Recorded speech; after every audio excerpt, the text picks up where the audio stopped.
guys, welcome back to my channel. It's me, Aisha May.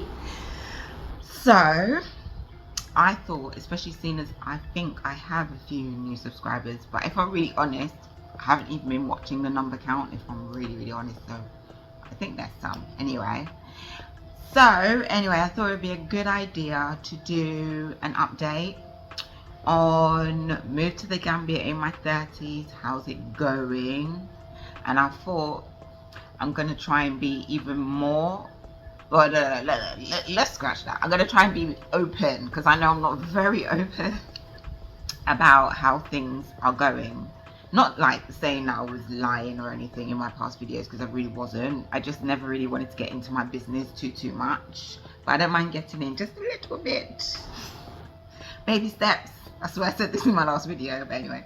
And also, I asked people what it is that they would like me to talk about in this video, and I'm going to answer those questions at the end as well, even though I might kind of touch on some of these things.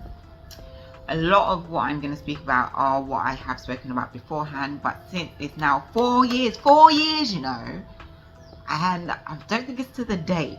Can you believe it? I've forgotten the date that I actually got here. I think it was the 20th, and today is the 14th of August. I think it was the 20th, but I can't remember exactly now. 4 years, you know. To be honest, I don't think I thought I would still be here by then. We'll see about that. Anyway, so I'm just going to check my notes because I wanted to remember what it was that I did speak about. I don't have verbatim, I just have like pointers. And just so I remember what people actually asked me so I don't forget. Okay, so also if you want to know a little bit more in depth, because some things I might be a bit briefer with because I have spoken about it before, and I don't want you guys to grow tired of me just saying the same old thing. Do you know what I mean? Also, I will put, what do you call them now? Timestamps. I'm going to put timestamps so then you can just click forward to whatever you're more interested in knowing about. And I think that's it. Anywho, just introduce myself and give you a little background. My name is Aisha. Obviously my channel, you know me as Aisha May. That is also one of my middle names. I am from South London. Dirty South. From South London. I originally grew up in Thornton Heath. I was born in Westminster. Lived in a high-rise flat in Battersea with my parents when they were very wee, young and fresh and bushy. I'm not saying they're not bushy, they still are. You know what I mean. Anyway, yeah, so we were only there, well, I was only there with them for just over a year of my life, so I don't really know it very much or remember much besides pictures. Then we moved to Thornton Heath in 86, I think it was. Yes, I am now 40. Loving it. Anyway, yeah, I think 85 or 86, something like that. And that's where I grew up. I went to primary school in Thornton Heath. Secondary school, I went to Westwood High School for Girls, which is no longer there. I think, well, it's there, I think, but it's called something else. Anyway, and it wasn't a good school. Well, I didn't like it anyway. It was very biased. Anyway, I'll go into it if you're interested. Anywho, yeah, so basically I was there the majority of my life. I'm going to go into a little bit more background, because one thing I know that people have this perception of me. They think that from what I understand, people think that I'm rolling in it. Man is not rolling in nothing. I really wish I had what people thought I have, but to be honest, it's something that people have always thought about me. I suppose it's just because I like to put myself together, but that's it. I don't have designer nothing, maybe my watch, and probably that's about it. Anywho, where was I? Yeah, so I lived there for most of my life. Went to university in Luton. It was called Luton University then. It's no longer called that. I think it's called Bedfordshire. University of Bedfordshire or something. And I studied psychology. I have a degree in psychology. And from then, I kind of moved in and out of my parents' house. Yeah, so I moved out for uni, moved back after I finished, moved out again with a friend. We fell out, moved back home. Then I think I was there for quite a while after that. Moved out again with my now ex. Moved back again, then moved out again. And then they moved here to the Gambia. And then I ended up moving here. Yeah. Also, it wasn't my plan to still be in my parents' home still now either. But anyway, we'll get into that. Okay, so we're gonna get into why did I move. Okay, so I moved primarily because I was tired of, I suppose I wasn't 100%, I wasn't like, oh my god, I hate London. I didn't feel like that. I did feel like I never felt home, like it was my home there, if I'm honest. But since moving, I still don't feel like it's my home, but it's my home, if you get what I mean. But it's not. But we're people of the world. But you get what I mean? Anyway. Yeah, I didn't feel home, and I always felt like I wanted to move anyway, because I had done before. I had moved to Italy, and I lived there for not very long time though. I lived there for, I think it was 5 or 6 months. Loved it. I absolutely loved it. I had the best time. And at the time, I was like an old au pair. When I say old au pair, because I was like in my late 20s. We usually do it like earlier than that. But I wanted to change careers, so that's why I ended up doing that. I've done a lot of different jobs, come to think of it. But anyway. Yeah, so I moved there. Yeah, I loved it. It was great. And I actually wanted to live there long term, but I just couldn't afford, on what I was earning just wasn't enough, because really as an au pair you don't really earn anything. It's just kind of pocket money. It's more about the experience, the cultural exchange. And well, to be honest, I didn't live with the family I was with. They actually had an apartment that I lived in, which I was really grateful for, and that was part of the pull of the role, to be honest. But yeah, like, I loved it. Like, they showed me so many different places. I just felt like literally one of the family. It was great. And if I could have afforded to, and if I had done some forward planning, which is not my forte, if I'm honest, then I would have definitely stayed there long term, but probably moved from where I was to maybe go to Rome, because where I was more in the countryside, and there was less people that spoke English, and also the job opportunities would have been better if I moved into Rome, which is what I did want to do. I did visit Rome with some quote-unquote friends of mine at the time. Nah, they were not friends. Anyway, yeah, so yeah, I always had the desire to live elsewhere. I always just wanted to explore, to just see. I'm just that type of person. I love change. I love differences. For me, it's something I thrive on. I really do. And I can just make a drop of the hat decision. I'm very much a person that really listens to my instincts. If I feel something, I'm going for it, and that's it. No one else can even change my mind about it. And that was the same with Italy. I had people telling me, oh, people are racist there, you know. And to be honest, I didn't experience anything besides one lady. Just one lady.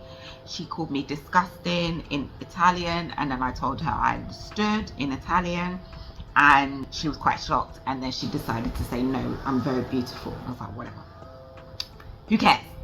You said what you said. Stand on it. Say it with your chest. But yeah, so I always wanted to move. So to be honest, I don't know if it was entirely because it was Gambia. There are pulls. Okay, let me just give a little bit more background. So originally my mum, she was born in the UK, but her parents are both Jamaican descent. They moved to the UK some years before, just before she was born, and then brought the rest of the family there. So, and then my dad, he was born in Gambia and left when he was 13 and was in the UK for the rest of his life. Basically went to school, grew up there, etc. So my parents were always in a toss of whether they were going to move to Jamaica or move to the Gambia. And once my dad brought my mum here, she decided that she'd much rather come and live here. So they had moved here about a year and a half prior to me even deciding to move. Again, I wanted to change my career. I love changing my career. I wanted to change my career because I was a nanny and I adored the family I was with, like the last family I was with, and prior to that I had some really beautiful families that I worked for, and I was really grateful. I was also very grateful because I had a very good reputation because one family tried to mash that up, but anyway, that's neither here nor there. But anyway, yeah, so I moved because I wanted to change my career, because I wanted to change, because I wanted to develop myself. So those were primarily my reasons for moving. And also, obviously, coming to Gambia with a ready-made home was a lot easier than me going somewhere else. And to be fair, at the time I wasn't intending to go somewhere else. I was intending to move out of where I was and maybe just get a room and downsize and restart my career that way, because I was still intending to do that in the UK. Yeah, so that's why I moved. Yeah, I think when I think about it a bit more, especially around that time, because it was a COVID time, so it was, I just felt like a caged bird. And I think when I think about it more in hindsight now, I think that's more to just do with me as an individual than it is to do with the actual location. But then it's easy for me to say that now as well, because, you know, it's been some time that I've been in that type of environment and the way, yeah, so but yeah, I just think I would have moved anyway. You feel me? Anyway, okay, so what am I doing now? So like I said, I changed career. So I was a nanny, and while I was working with my last family, love them, still love them, still in touch. Anyway, while I was working with my last family, I was studying my interior design course. I always had a love for interior design. I actually wanted to do it when I was a teenager, and I did go on work experience at Chelsea Harbour. I was quite fortunate that my auntie, at the time, she was, I can't remember what work she was doing, because you know when you're a teenager you don't really know what grown-ups are doing, do you? But she was doing something where she had connections with people that were working in Chelsea Harbour, so that's how I managed to get work experience there. So I went and did some work experience in I think it was a fabric shop, but I didn't pursue anything because at the time, obviously it's a very minute side of interior design when it comes to, say, fabrics, and I didn't get that at the time anyway, and I found it very boring. No disrespect to the people that gave me the work experience, because I was very grateful for it, but all I was really doing was just organizing things in the back, which I understand now as being an adult, because you know you've got a certain reputation that you need to uphold, and you don't want some little picnic coming in from school and mashing up everything. So I was just organizing things, which, to be fair, at the time I liked it to a point, because I do like to organize things, but I didn't get to have any interaction with any of the customers or clients or anything. So I just was like, that was hella boring, and then I just moved on to what else I was interested in. So I never pursued it. And I've always been very creative. I used to really draw a lot when I was younger. I was quite good at art, but again, because at the time, sorry, I'm thinking and not saying what I was thinking. Yeah, because I was very good at art at school, but I dropped it and decided to pick up some other subjects because I wanted to become a barrister, because I was always interested in the law and criminals, which is also why part of my bachelor's degree is actually psychology and criminology. But I decided not to pursue that, actually, obviously. So yeah, by the time I was in my 30s, I decided to start studying interior design, and it was off of, I was watching something with my cousin at the time, and it was a show about flipping houses, and there was an interior designer, and it almost, it's like it just sparked. It was like, oh my gosh, remember, you really like doing that. So I decided to look for a course. I found one online, and that was that. So got on with that, and I thought to myself, okay, my parents have come to the Gambia, they've bought land, and they're going to build a house. So I thought, that's great, I can come here, I can actually start helping them with designing the house, and that can be like my first unpaid project kind of thing. So that was the whole reason, and that is what I'm doing now. That's what I'm doing now, interior design. Okay, so this is where I'm going to be a bit more transparent. So that's what I do for work, basically. And when it started off so well. I managed to get a project really quickly. I think I moved here in August, and then by, I think it was March. Well, for me, I think it was quick anyway. By March, yeah, I think it was by March the following year, I had a whole project, and I was flabbergasted. To be honest, when I was first approached to do the project, I was like, oh my god, because I thought to myself, how the, sorry, I'm gonna be a bit expressive, how the fuck am I gonna do this? Like, yeah, that's what I thought. But I knew I had the confidence to do it, but I also was like, I've never done this before. I don't know if you know, but my first project was Diamond. It's no longer Diamond, it's still there, but it's been taken over by someone else, and it's called Nova, and they have changed some of the aspects of my design.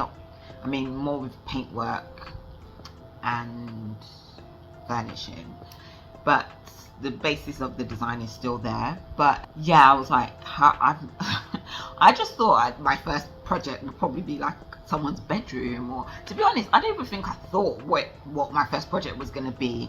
I was just doing what I was doing, and I suppose it was the right time. The universe was like, girl, get on with it.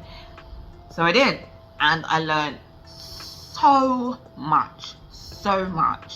I mean, even that, like my pricing, my design work, the trades, the shops, the finding trade workers here, how people work. I was very fortunate that my client at the time, he had some connections, so he managed to get some good workers, and then through that I managed to get some good connections from them, and I still work with some of those people to this day, which is great.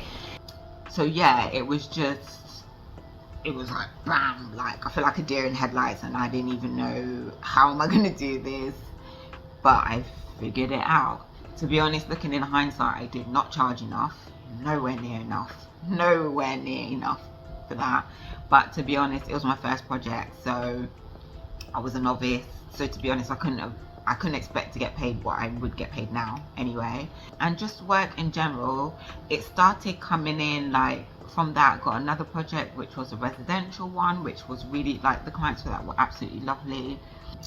I really enjoyed working with them, and it was different again because it was a residential project, and not only that, the way in which they wanted my help was different to what I had done before, which was good because it was another experience for me. So I was very open to having different experiences and seeing what I liked best, what I didn't like, how I needed to, you know, proceed with certain things, how I needed to cost certain things. Because I think one thing, what I have noticed a lot actually, is diasporans, when they do come, they do overprice a lot of things, and it's difficult because obviously you don't want to price things on what you think it's worth. You want to price it on what your talent is worth more than, you know, or whatever it is that you're offering. But I mean, I'm just talking from my line of work. But it is difficult. But as time has gone, I have adjusted and changed things. So yeah, so I had that. Then so once Diamond finished, I had the residential project. And sorry, I'm only going to refer to it as the residential project because they asked me if I could be private about it. So I did that one, and then because that house was getting built, because I remember I think they got in touch with me just before Christmas at the end of 2021, and yeah, so it was quite quiet. So so they got in touch with me at the end of 2021, but it wasn't until the following year, I think it was like October, I want to say, I can't remember now, but there was like a big gap where I wasn't earning a penny, nothing. So when a lot of people think I'm getting all this money, I had nothing. And to be honest, my parents have really helped me. They have helped me so much, so much, which I'm very, very grateful for, because I suppose that's part of life when you change a career, and especially when you develop your own business. It takes a minute before things actually start kicking off. So I think in between the residential project, I think I did sign another project, actually. I did, but that's my carton project, which I still have, by the way. I did sign that one. I think I signed it around the same time or something. My goodness, I can't remember exact dates now. So I did have that, but the way that I have structured it, I've done it so that the payments that I get and when my clients pay me is fair on both sides. So, you know, I got a certain amount to a certain amount of work that I had done, and then I didn't have anything because nothing was going on. So yeah, like literally big up to my parents. Honestly, if it wasn't for them, and this is all very new for me because I'm very much used to looking after myself. I have been working since I was in my teens. I think I was 17 or 16 when I first started working, and yeah, I've always just looked after myself, more or less. Yeah, so it's a very strange place for me to be in, because so let me get up to now. Okay, so I took on those projects, and then I took on another one, which was Confetti & Co, the one in Manjai, the party shop, and I can't remember when I took that on, but I finished that one last year, February or March. No, it was later than that. I think it was like, say, June. I think June I finished that one. And then from June till September, I didn't have any work again. So again, no money. No work, no money. That's how it goes here. No work, no money, more or less. To be honest, I don't know for those that are like in contracted paid jobs, I don't know. But from what I see, it's no work, no money. So yeah, where was I? Yeah, and then I got the other project in Brufut, which is Mirrored, and again that was different because I did the design, but it was very rushed. The whole thing was very rushed, and to be honest, I don't think I'll ever do that again. I didn't enjoy it very much. It was too rushed for me, and I wasn't able to really put in the work that I would like to, or the way that I like to work. But again, it was an experience that I took on. I didn't know if I was going to like it or not in terms of like the time scale. So I always do tell my clients how long I think something's going to take. I did say it was going to take longer, but you know, you can only advise and tell people something, but it's up to the person what they do at the end of the day. Yeah, I just didn't enjoy it. I didn't enjoy it. I was really stressed. I wasn't sleeping very much. I was working like really early, and working really late, getting up really early, working really late. I just didn't enjoy it. I was really stressed.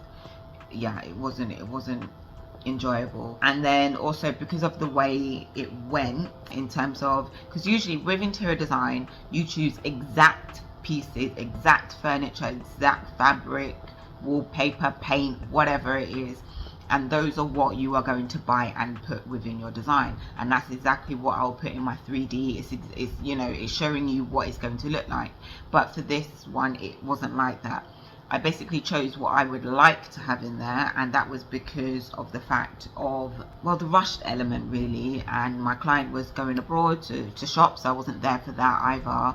And so, you know, my design and how it looks are very different. Yeah, so, you know, I've realized since doing that it's not the way that I want to move forward with my interior design.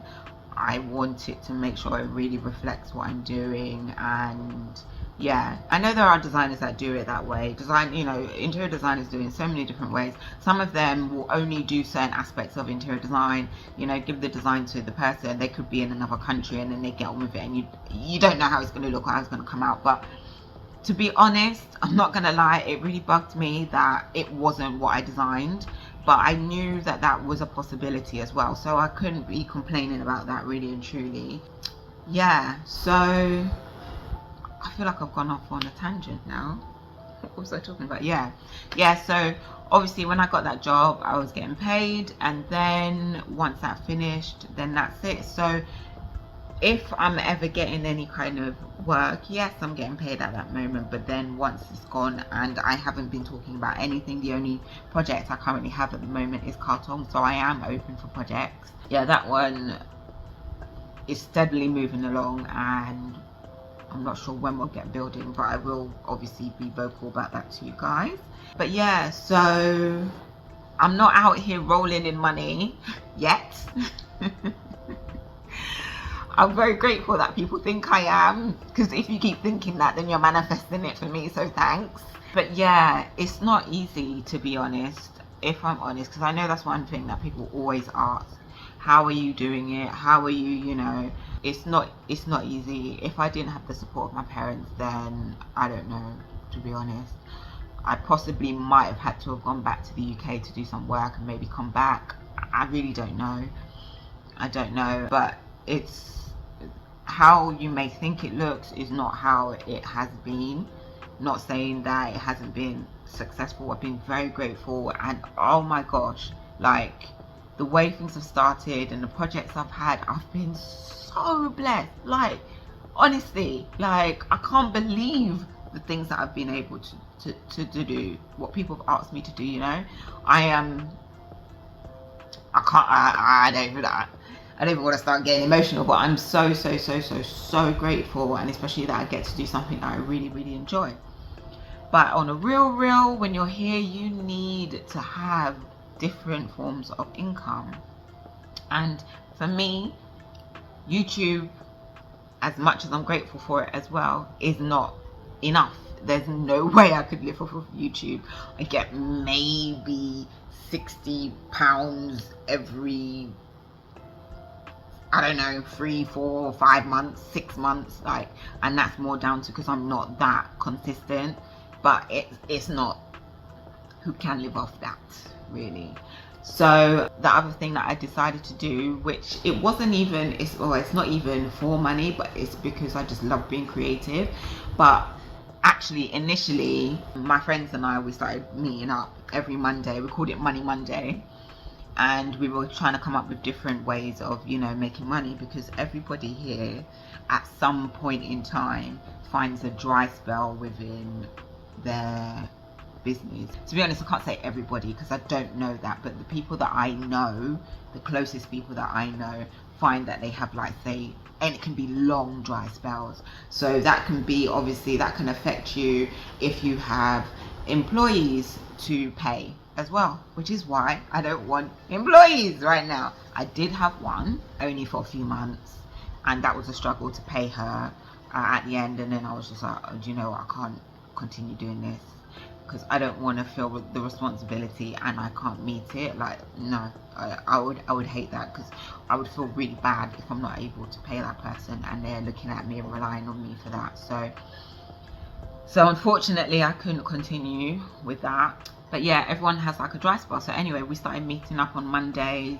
and looking at other ways that we can try and, you know, earn some money, and also trying to make it more online than just here in person in Gambia, just so that you have more of a wider audience, clients, whatever, that you can tap into. So I also signed up for Upwork for my interior design, and for another one called Contra for my interior design. If I'm honest, initially I was quite upbeat about it and I really wanted to find some new clients that way, but I don't know, like, I'm a big person on my instincts, and even as I'm talking about it, my stomach's like, I just didn't feel comfortable with it. I don't know what it was. I think it's the competitiveness. I was just like, I don't want to be competing amongst a bag of people, and like, especially on Upwork, people charge next to nothing for work that you deserve to get paid for. And I was just like, I'm not charging like bloody £5 for something that I know that I really deserve to be paid for. My talent is not anything. I didn't just dredge it up out of the fucking gutter. Like, no. So I was just like, do I really want to be competing against these people? No, to be honest. My profiles are still there, but I'm not actively on there trying to get anything. If something comes, something comes, but it's just not for me. And then not only that, you only get to do certain parts of the design, and if I'm honest, I like all of it. I like to be a part of, I don't know if that's me being controlling, but I like to start right from the beginning and be there right to the end. And my last project also made me realize that too. I enjoy being a part of it, going on site, checking up what's going on, you know, getting involved with the trades and getting the trades to do the right work. And my tradesmen that I've really worked with are so good. Like, they really deserve some good work as well, man.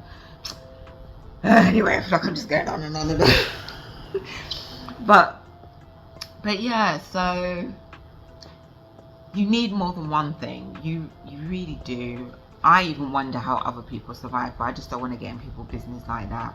But I just thought I'm going to be more transparent and just let you know. It's hard. It can be hard sometimes, you know. And the one thing I dislike here is that people look at you and make assumptions. And to be honest, it's not just here. People do that in general. It's just life. We all do it. I do it. And they just assume that I've got all this whatever, money, stuff, whatever, and I don't. I do not. So yeah, it's not easy. And I decided to also, oh yeah, that's what I was getting on to. I decided to do my online shop where I'm creating and designing the patterns, African inspired patterns for home and living wear. And I thought that would be great because, like, it's literally, you know, the same as what I'm doing basically, and I thought my clients can also benefit from it as well. So I started doing that, and when I tell you, I was loving it. I was just getting idea after idea after idea every single night, and I was just in my element. I was just enjoying it so much. And I initially started doing that on Etsy to cut costs, and then out of nowhere Etsy just shut my shop down. To this day I don't know why, and they still have my thing on there. Like, I even emailed them and told them to take my stuff down, and they haven't done anything. Anyway, that's here nor there. But yeah, so I had it on there. But because I was enjoying it so much, and it just felt innately, I just had this intuition, this feeling of, you get me? I just had this feeling. I was just like, I know I'm supposed to do this, so I wanted to continue it. So that's when I decided to create my own website, which I have. And you know, I'm going to plug it in, so I'm going to show you. And I've really been enjoying it so much. Like, I have had a sale so far, but that's it. I haven't had any other sales just yet. So I do hope it does pick up a bit more, because if I'm honest, I kind of would like that to be my main source of income, and then I can be more pick and choosy with my interior design, which I would like. Because to be honest, I don't want to have to do anything for money. I don't want to. I know that's life. I just don't want to do something I'm not passionate about or that I enjoy, if I'm really, really honest. And I know that is very much a privileged choice that I have at the minute. I don't know for how long, but I feel like I've been talking about this for so long. But yeah, so basically it's not easy. I would advise anyone that does want to move, I think just in general, just try and have something that you have already, just in case it doesn't work out, or even just in case if you want to move from that country and go somewhere else. Obviously online is great because you can be more flexible. So yeah, that's how it's been going. You know, it's not terrible, not at all. I'm very grateful, but yeah, I would like things to, you know, pick up some more, because there are so many things I want to do and I really want to help other people as well. So that's how I've been surviving. Dating. Okay, so I remember I was never very open about talking about dating. So can I say I actively dated in Gambia? Kind of. Not like the same in the UK. In the UK, I used to be on dating apps all the time. Oh my gosh. I had this notion that I wouldn't be able to meet anyone in person anymore. I just felt like guys were just not coming up to me at all. But I think that was more to do with what I thought rather than what potentially could happen. So because I thought that I wasn't being approached, if that makes sense. So I was always online on dating apps. Yes. And I did actually meet, I had 2 boyfriends through dating apps. So it's not like they don't work. But anywho, talking about Gambia. So yes, I did have a Gambian boyfriend at one point, and we met on the beach. No, he's not one of them ones. No, or he wasn't.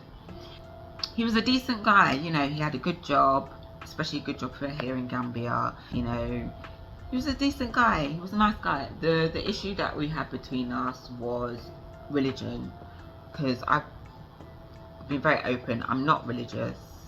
I never will be. I have zero interest in being religious. No disrespect to you if you are, but yeah, he was Christian, and I don't even know if I really would say, oh, I'm spiritual, but yes, I like my crystals. You know, I believe in life, creation of life. But anyway, I'm not shading anyone or nothing like that. I'm just saying, like, that's me, you know. I'm very much within my own body and what my intuition, and I'm very trustful of myself and, you know, our ancestors, etc. So that's, you know, I'm not religious in any capacity, and I was very honest and open and told him that at the beginning, but he felt that it wasn't what was the right path for him, so he ended the relationship. And at the time I was upset for maybe a day or 2, and then I was fine. Because he made the right choice, so thank you to him. But yeah, and then I did date a couple of other people. There's also people out here that aren't Gambian, so you have that choice as well. You have Nigerians here, Liberians, you have, what's it, I was trying to think. There's other guys, there's Sierra Leoneans, there's all kinds of different African guys here. So in terms of the dating scene in Gambia, I'll go into that a bit more because someone asked me that question, so I'm going to do that in the question section. For me, it has been successful because I am very much in a very, very, very, very, very beautiful relationship. The best I have ever had in my life. No, we are not married or engaged, because I know some people think I am because I wear this. I wear this more to keep people away from me. And this is a ring I bought. I've had it for years. I've had it since I was a teenager. So just relax. I might say, when I do, I don't know, I'll try to be a bit more open. I don't want to have my relationship, I'm not going to have my relationship on YouTube or any of the social media platforms, and I also will not be sharing pictures or anything of him and I either. I want to keep that to us, especially since doing YouTube and being on social media. No, it's actually made me a little bit more like, whereas I used to be a bit more, I used to share stuff more. But anyway, but yeah, I am very, very, very, very, very, very, very, very, very happy. And trust me, I did the work on myself to get here. Trust me, trust and believe. Yeah, so you know, I had to do some work and make sure that I was loving myself properly before I could get that in return. But he's just wonderful, he's lovely, and everyone loves him. All my friends and family really like him. So anyway, next. So, and we've been together for a while, by the way, so it's not no new thing, FYI. Okay. Oh, things I've learned. Oh my days. Things I've learned. Okay. I said this before, I'm more British than I would have liked to have believed. I have learned that I'm really blessed to have really great relationships with my friends. I've learned that I'm not as open and as friendly as I thought I am. I'm friendly. I'm definitely friendly, but I'm not quick to jump into any friendship. And I've learned that I love my own company more than I thought. I'm not a hype person. You know, I can go months, and I mean months, without going out. I'll be happy just at home, and that's what it's been like the most of this year. But to be honest, I've been broke pocket, so but yeah, so, and I've learned to not care so much. Like when I first came here, I really wanted to be embraced by Gambians, because obviously I am Gambian, but also I'm not Gambian as well, and I'm absolutely okay with that. I don't care to be embraced by anyone besides me. The only thing I care about is what I think and how I feel, and how certain situations, places and things make me feel. And I know that sounds really selfish, and I don't mean it to sound selfish. I just know that I'm the best judge for myself. So if somebody or a situation doesn't feel right to me, then I'm ducking out. Yeah, I'm out. Don't care. Like, I don't care how the other person may feel or think, and again, I know that sounds really cutthroat, but I've just had to learn and realize that I don't need to care about how other people, so that's not my business. That's their business. It's not my business. Yeah, and like I said, it sounds a bit rude, but it is what it is. Sorry. But yeah, so I have learned that I'm not into group stuff. So that there were, or there are, I'm not really sure, to be honest, because I'm not very much a part of it. Well, I'm not a part of it. There are diasporans that usually, you know, have like meetings and stuff. I don't know if they still do, to be honest. I don't want to say it and they don't. When I first came here, there used to be, you know, they'll meet up for certain things or have WhatsApp group for certain things. But to be honest, I just find that a lot of people are here on their own journey, and their journey just doesn't meet mine. So I'd rather just keep pushing and keep to myself. Certain other people's views and things just don't align with mine, and that's absolutely fine. There's nothing wrong with that at all. So I just carve out my own path. So you won't really see me in them type of circles, to be honest, and I'm fine with that. Not fine, I'm absolutely ecstatic, because I know who I am. So I don't mind. I love me a bit of me, and that's not being big-headed or anything like that. I'm just really happy that, you know, I'm continuously growing and seeing where I need to work on things, and actively doing something to improve me, just so that I can show up the best that I can for everybody around me, for myself, and to just make sure that I'm always loving on me, because essentially you are the most important person in your life. If you aren't happy, nothing is going to be good, is it? So yeah, that's something like essentially that I have learned. I feel like I probably would have learned that anyway. Doesn't matter where I am. Maybe the time scale could have been different, I don't know, especially with certain things that I've been through of late. Yeah, you know, And despite what people might think, I've been through some really hard things in life. Like, I really, really have. You wouldn't think so, but I have. And I've had to really kind of like, what's the word? I've had to navigate through them and find myself again. Not that I wasn't, you know, I wasn't like down in the dumps or anything when I came here or nothing, but I think maybe because the time when I do have downtime, when I'm not working, or, you know, things peak up, or even, you know, being in a relationship, things you realize and notice things about yourself, and I just want to show up the best that I can for myself, so that I can be the best that I can for the environment, for the world, for yeah, basically, if you get what I mean. Yeah, with some of those other things, I don't really, it's like, I want to start sharing a bit more, because I feel like I want to be a bit more open. I want people to feel that they are not alone with certain things, because I've definitely been through certain things that I know other people might have been through as well, but I'm not at that space where I feel ready to be that open as yet. I want to be, but I'm not there yet. Yeah, I'm not there yet. It just feels way too exposing. I'm getting there though, I'm getting there. One thing that I have started doing as well is I've started working out like proper. I mean, I used to work out a lot, and through that I'm learning to be more vulnerable, because I actually share my workout journey, and I've been doing voiceovers and being a lot more open and speaking more openly about certain things about me. And to be honest, I'm only doing it for myself. I'm not doing it because I want followers. I'm not doing it for any reason like that. I'm just doing it for myself. And I suppose because I'm doing calisthenics, and there's all these different skills that you can work towards. I'm working towards my handstand.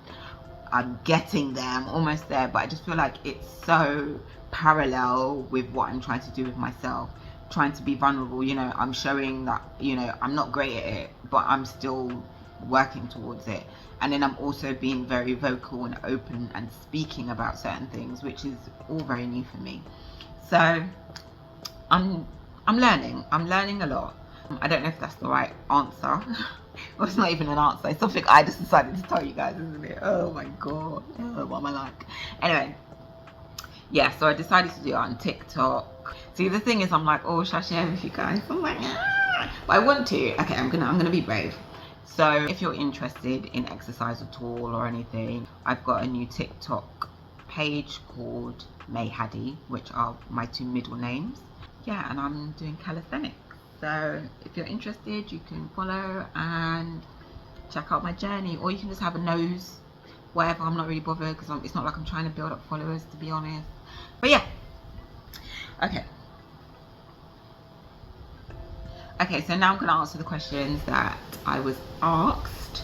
Okay, so one thing was the dating scene. Okay, so let me get a bit more into the dating scene. All right, are you ready? Come closer. So a lot of what you do see sometimes on social media is you see a lot of younger boys dating much older women. Yeah.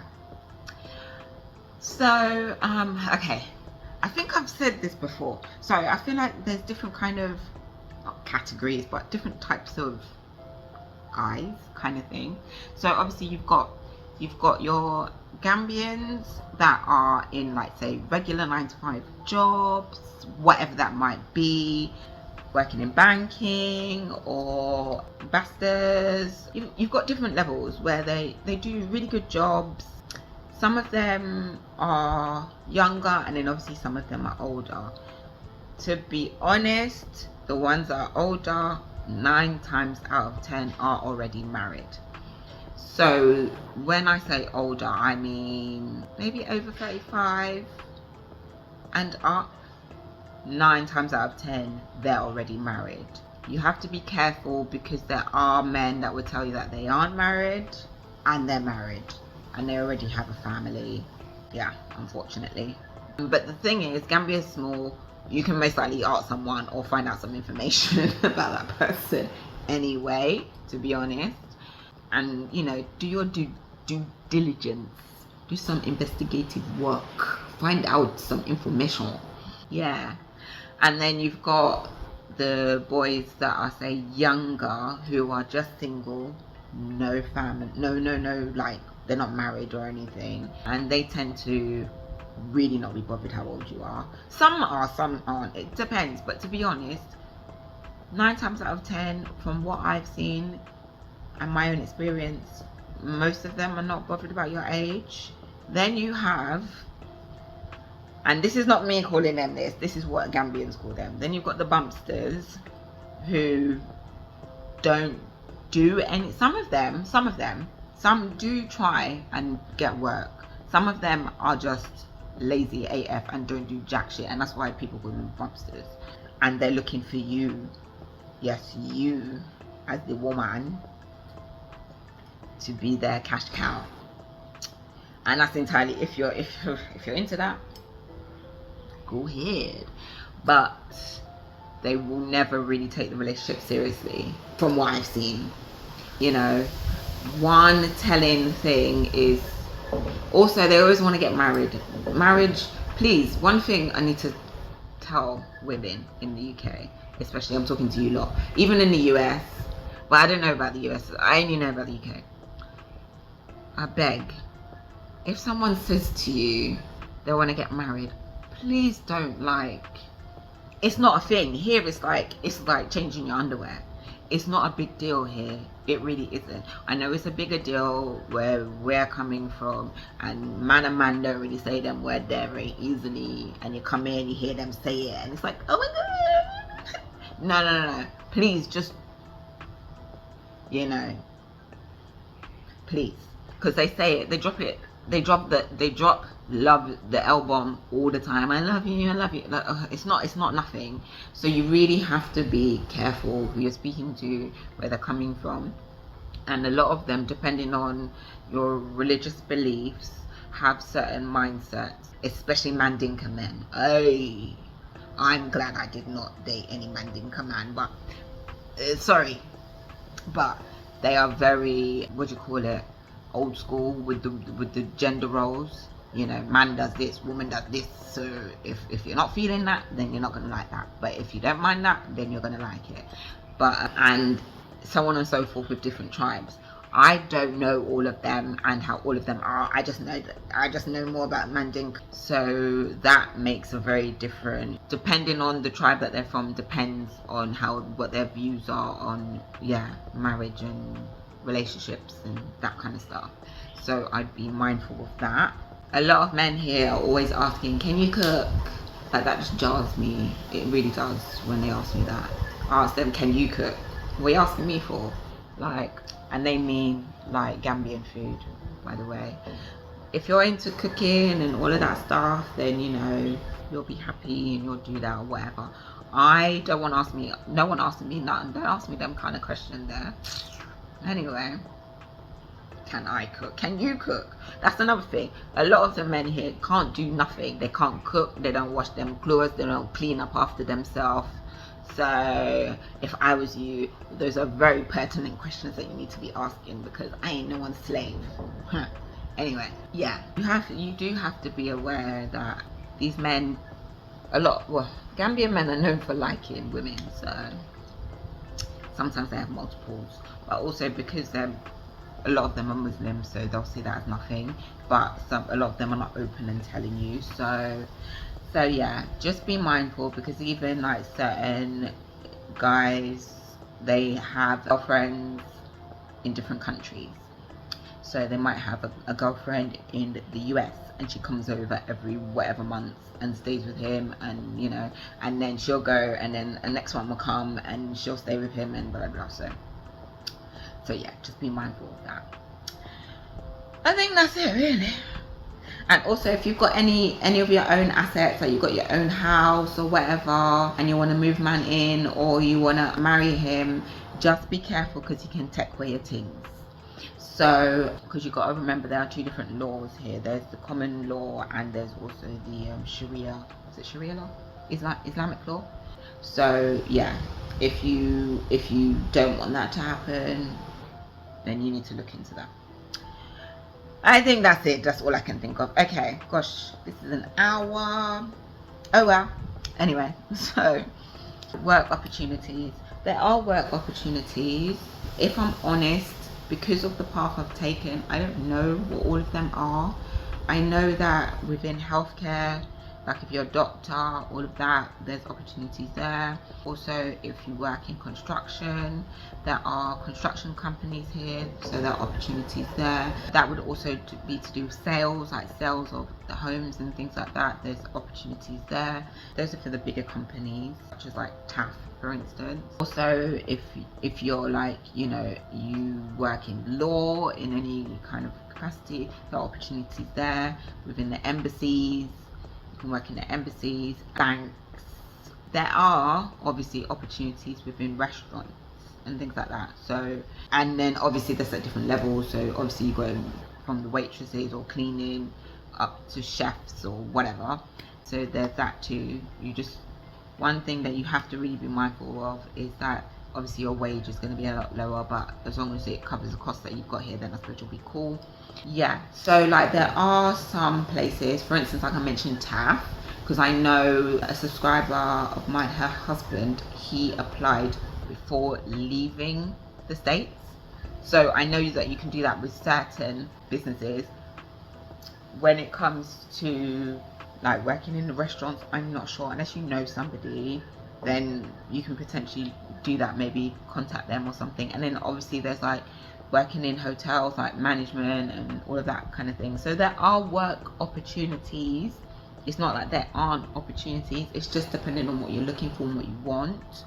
I would advise, depending on the type of work that you want, I think it would always be good to come here, try and make a connection with somebody, speak to them, find out if you can speak to the owner or whoever's in charge. It's always good to try and get the owner or the top management and just kind of take it from there.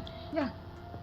Okay, becoming self-employed, like I mentioned before, it's not easy. To be honest, being self-employed in any part of the world is not easy. So you just have to know ebbs and flows, and there might be months where you're just broke pocket. I'm just keeping it all the way real, because boy, that is my reality sometimes. I don't want to put it out there too much because I want to make sure that I know that this is just a blip, a moment in time. It's not going to constantly be like this, and I know that things are going to be a lot better.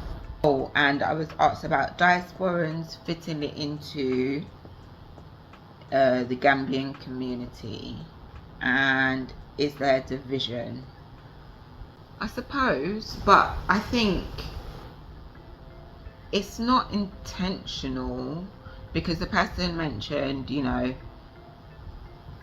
despite the obvious, like, you know, religion and culture and that kind of thing, I don't think, to be honest, I don't think there's a divide. It's not like, oh, you lot stay over there because we can't stand you and vice versa. It's not like that. I think it's just dependent on the places you might frequent or where you live.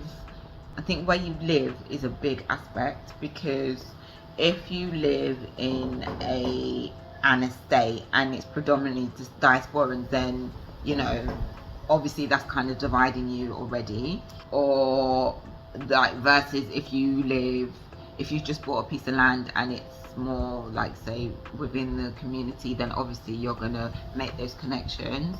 Like, we have a family that we connected with and I love them to pieces, They used to literally live opposite us and they've had to move since then, and we're still in contact. And I just feel like, to me, I feel like they're always going to be like, we're always going to be in contact. Like, I love them so much, they're just lovely. Yeah, so, and then I've got my friend who I call my brother, who I did a video with at the craft market as well. The only thing is, yeah, and then there are females I know. There's not any Gambian females that I hang out with, to be honest. No, there isn't. I don't even really hang out with the boys like that. I just see them sometimes and chat with them. But I don't know, it's kind of hard to say if there's a divide, because I think it's more on you individualistically. Like, it depends on who you are, what you're like, you know, how friendly. If you're very friendly, you can easily start talking to people. You can start talking to people here all the any time. You know, you just say hi, and then everyone always says hi. Like, it's not a thing. So I think to answer that question is kind of hard, because it's more on who you are, what you're like. Like, one of my friends who lived here, she was from the UK. She was Christian, so she made connections with Gambians at church, you know. So for her, she was actually more integrated than I am, to be honest. So it just depends. And then I've got another friend who comes here. She comes here on holiday, and she's integrated. She's got a lot of friends that she hasn't got. So it just depends. It depends on each individual, what you like, who you like, you know. You can have genuine friendships. So I wouldn't want to say there's a divide. I wouldn't personally really say there's a divide. Like I say, I think it's dependent on you, and also what activities do you do. Like, for instance, if you have a child, you're going to have to have your child enrolled in school. Well, not have to, but you might have your child enrolled at school. So then when you're going to the school to pick up your children, then I suppose you might meet other people like that too. So it just depends. It depends, you know. But fitting into the community, just be yourself. I think anyone can, you know, but people like it when you're just yourself. Just be you. Like, I don't feel like there's a, like I said before, so I really wanted to be accepted by Gambians. Sorry. But then I realized I'm just gonna be me, and people can accept me for who I am or not. Like, I'm not trying to fit in nowhere. I'm just gonna be me. I just want to fit in my own skin properly. That's it. I don't care about them things. Anyway, sorry, that was your question. I don't mean it like that. I don't mean it, sorry. Someone else asked, is there a safe way to buy land? Yes. I will give you my contacts, because I love you guys. We bought our land from him, and like I said, his family is basically our family. He's very, very honest guy. Honest to a fault. Not honest to a fault, but he's so soft and lovely, like to a fault sometimes. But he's really, really lovely guy. He has his own business where he sells land. He's got quite a lot of properties and just land, empty land that he has under his belt that he needs to sell. So I'll give you that contact. I'll put that in the description box below. But yeah, it's safe to buy land. There are certain land that you have to get. You should get lease land, and I know that sounds mad, because in the UK that's not what they call it, or I don't even know if you're from the UK, I'm just assuming. Ugh. But lease land, I think it is more backed by the government or something like that, so it's safer to get it. You also need to make sure that you see the papers of the person that owns the land before you pass any money. I would not advise you to buy any land from abroad. Come here, look at it yourself, pay for it yourself here in person. But yes, it's very safe to buy land. It's, yeah, people do it all the time. Yeah, but yeah, I'll give you my contact, so you know, I got you. Okay, how do I survive? I'll touch on that already. Thank you for my parents, but soon it won't be that, you know. Get back to just being able to be a bit more independent again, which is mad, because I never thought I'd be saying that at the age that I am, but that's life, ebbs and flows. Concrete ways of making money online, I think it was. I can't say. I can only say what I think, but I don't know. It's all dependent on each person, because nothing is guaranteed. You've got to put in the work for yourself. Like, I don't mean to be bad man, but I can't tell you what's concrete. I have no idea. Like, people that do online are chatting out their ass, because even I did certain things, like I did the KDP Amazon book. I ain't made a penny. No one has bought my book, and all over TikTok everyone was talking about it. Yeah, all you gotta do is do this, do that. Rubbish. And even before I had my shop, I did start selling t-shirts on Etsy online by Printify. Didn't get not one sale. I didn't have it for that. No, I did. I had it for about a year. But it's whatever you put the work in. Like, nothing is just going to be handed. Nothing is, I don't know. I don't know. I'm not the best person to ask, because I don't think there's anything that is always I don't know, guarantee, because I mean, even I looked at investments as well, and you never know, some people, you know, do day trading for instance, and they get very lucky very quick. I just think it's just whatever's meant for you is meant for you, and what's not meant for you is not meant for you. I don't know, I can't answer that question, I'm sorry. The last one was, would my advice be to build your own home or place or whatever you want, or to have the larger building contracting companies build it your own?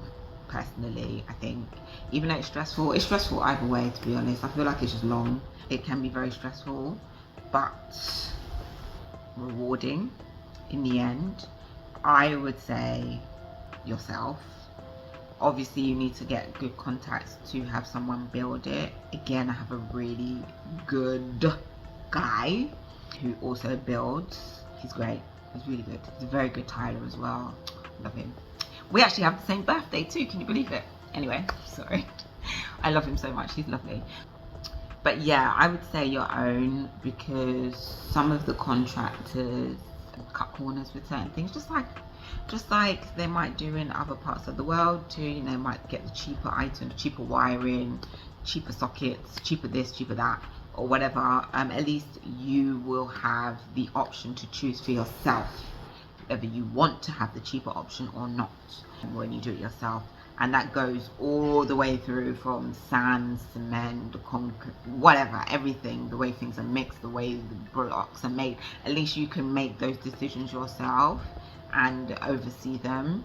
So I would say your own. Maybe that might change as time goes on. There was a company I was going to work with, but we never actually did any work, so I can't 100% say yeah, blah blah blah. And I like to make sure that I have an experience first before I say yeah, la la la la. So yeah, I think that's it.